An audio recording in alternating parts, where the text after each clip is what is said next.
Oregon had their spring football game. But they did, Bob. You watched closely, I'm assuming, from I did. start to finish. Every second, man. Yeah. The NBA action was terrible on Saturday. It was, yeah. It was kind awful. of a rainy, crappy day. Nothing was. really to do, and so I watched every second of it. It was great to build a shed out there this weekend. In that weather, that was a good time. It was great, just getting dumped on and we had all these cutting sunny your weekends in a hands. row. You didn't plan that out very well. I got to get it done, dude. Yeah, I'm at a point where I'm like, hey, Tuesday, I got to do more tomorrow and hopefully get close to finish. I just don't care. I'm like, I'm just going to get this done. I'd rather get it done and be wet than wait a couple weeks. I think we're going to get a little dryness later on in the day today. The sun comes out, so if you can do a little work this afternoon and evening, it'll be more enjoyable. Oregon spring game had a lot of Oregon State type energy for a minute there. It was like 10-3, 10-7. Low scoring, whatever it was. Slugfest. Yeah, it was 7-3, and then it became 10-7. A little bit of a slugfest. I don't think it's any surprise that offenses struggle. I think the difference between these two situations, if you're listening to us talk about Oregon spring game versus what we said about Oregon State's, is Oregon State's situation is brand new, and they were missing a lot of key guys. Mm-hmm. Now, I know Oregon suffered some injuries in the spring game from key figures, but you were more just hoping to get more of a read, I think, on what Oregon State might be, whereas, like, I know what Oregon's going to be. Now, what that will ultimately be at the end of the year is a different thing, but I know philosophically what that looks like, what their MO is, and, yeah, I watched the spring game. I don't know if I had a whole lot of takeaways. I know the big one was the running back room has depth. It does have a lot of depth. Who was the kid that went on the long run in the second half of that? Was it Cobbins? He was an absolute random that I had never heard of I'd before. never heard the name before. Never heard of him. I'm like, look at this guy go. A nice little cutback up the middle of the field and got a tutty. So, Oregon spring game, what were the takeaways from Andy Dirt Johnson? It is funny how when you have a game like that, beauty is in the eye of the beholder, right? If it's a low-scoring game, it's not offensive concerns. It's your defense looks great. And if it's high-scoring, it's not defensive concerns. It's like, man, look how explosive our offense is. The hard thing with offensive football in spring games is that they split up the offensive line.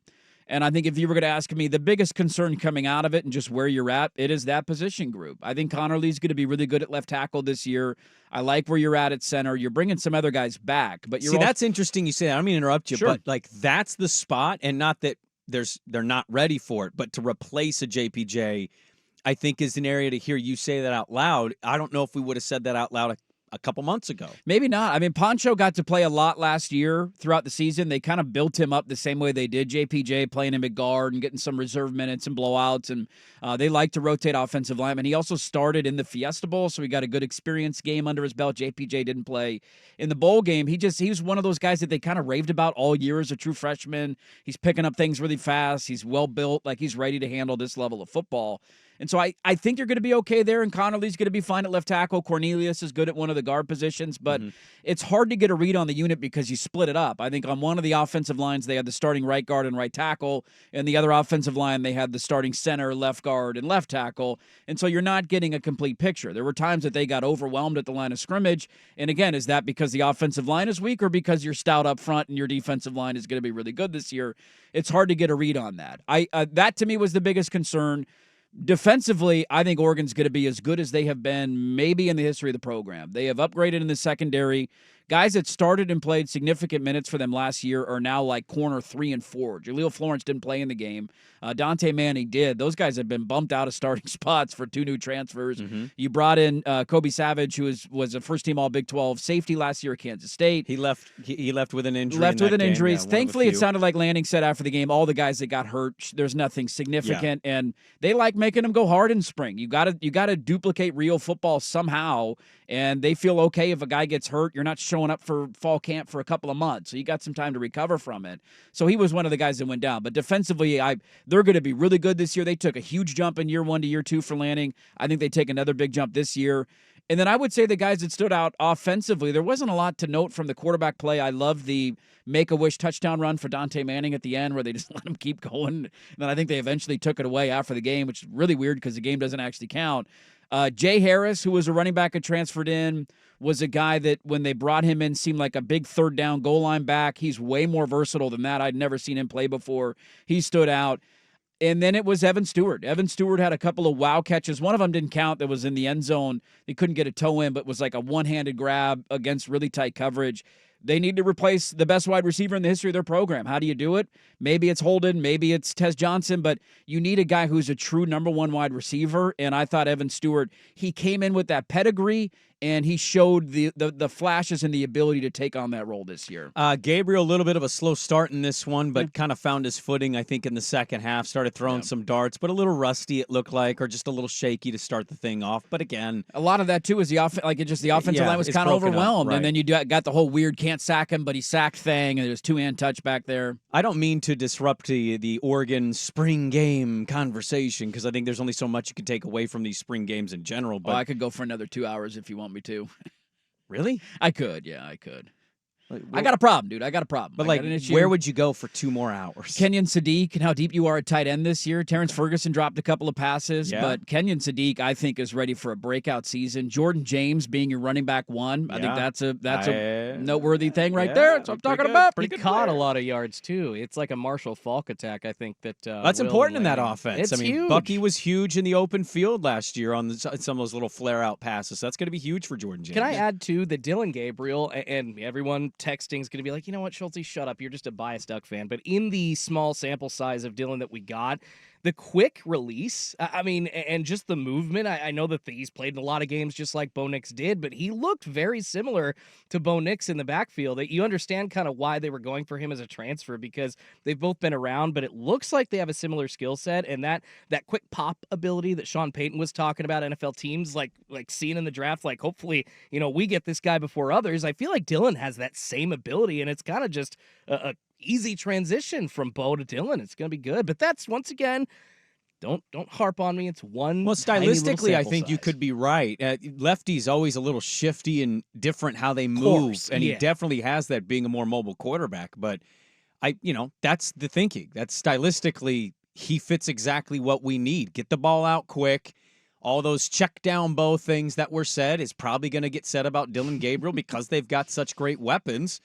We'll have to wait and see how the season goes, but I think stylistically, why? I don't think it's questionable to say that. I think it fits exactly what Will Stein and company are looking for. Tyson Alger had a great tweet. The first play of the spring game was a swing pass to Tez Johnson that went for a first down, and he said, hey, 12th overall pick coming in hot next year. That's all you got to do, baby.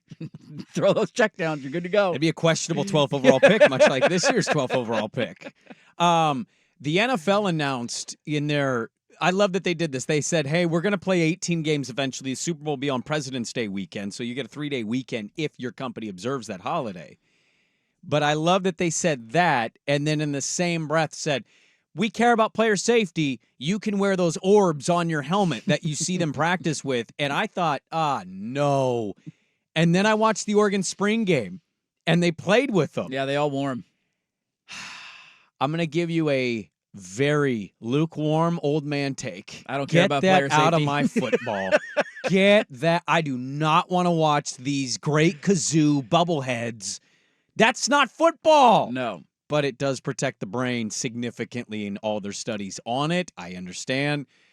But damn it, does it look weird. It looks really weird to me. Football helmets are iconic designs and logos. Yeah, we're going to lose logos? Yeah. Like, are you going to logo these big You're going to have bubbles? to. No, I think that it's going to look dumb. Well, the Bengal stripes on top of a big dome on top of your head. Like how big's the O going to be on that bubble?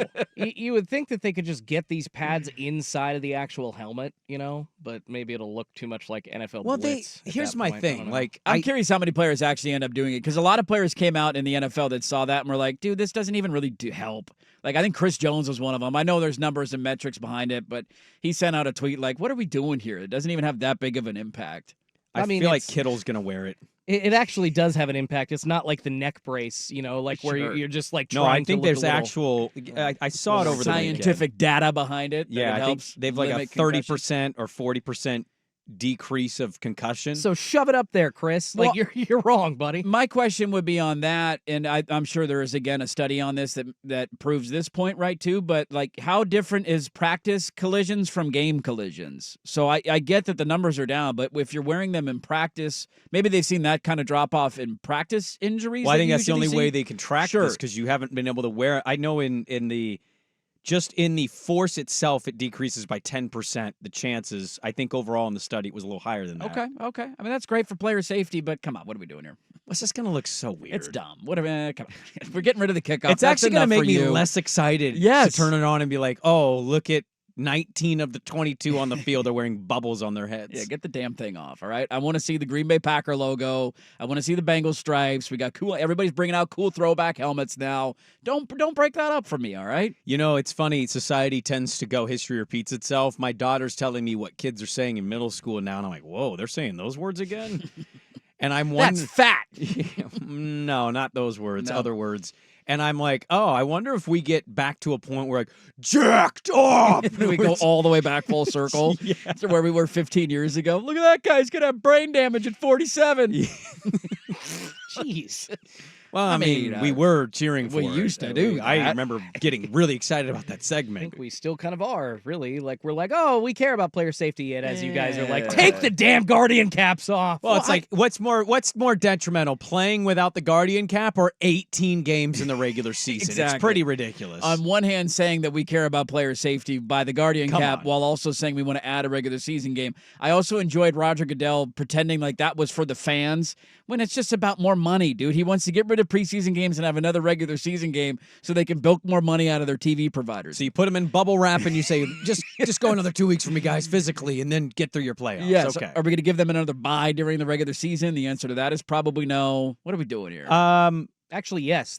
No, the answer. Are they actually going to do it? That's actually, I was just going to say, the reason that they're doing it is because of that extra bye that would force the Super Bowl to be pushed to President's Day. So, yes, they want more money, but Roger Goodell's kind of sitting pretty here because whatever he says. Well, whatever he does will work because it's the NFL. It's the NFL. But ultimately, what he says gets us to something as fans that we have wanted forever, which is the Super Bowl on Yeah. President's Day weekend. Well, That I am a fan of. I don't need an 18th regular season game. I might be alone in that. 17 is enough. It feels like we get to the end of the year and the last 2 weeks of the season largely don't matter for a good chunk of teams. Like are we going to work that Monday now? Because we usually get that day off. we do usually That's a get good that question. day off. No, I just don't think we're going to get a President's What do you think our boss Day does? Super Bowl We'll without work. that. We'll work. You think we'll work? I think we'll work. And then Tuesday do the exact same show? Yeah, we'll double dip. Like Labor Day. We'll do the double dip Labor Day show. I'll be curious to see how he plays that out if we get to that point. But great Duck Spring football You conversation. just put all over my Duck Spring game It's the takes. I have spring more game. takes, damn it. I don't- More takes. I only We have get 40,000 people there, dude.